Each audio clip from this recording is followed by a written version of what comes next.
So today we're going to be talking about how a second grader would solve 400 minus 236. They would start out by using a number line to help them solve this problem.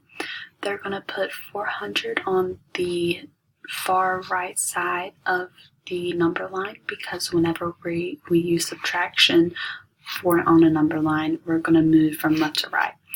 So what we're going to do first is we're going to subtract the hundreds place, so 400 minus 200, that's going to give us 400 minus, so that'd be 300. 400 minus 100 is 300, and then 300 minus 100 is 200. So now what we're going to do is we're going to look at the tens and ones place. So we're going to subtract 36 from 200.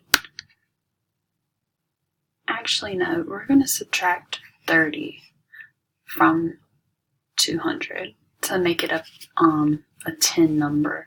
So 30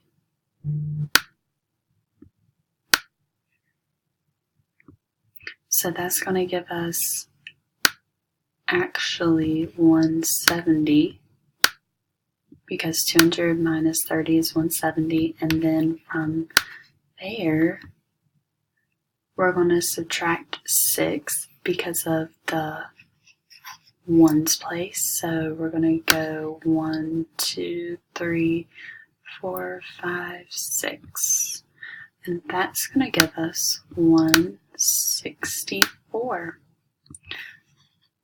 So the answer for 400 minus 236 is going to be 164. And that's how a second grader would solve a multi-digit subtraction problem.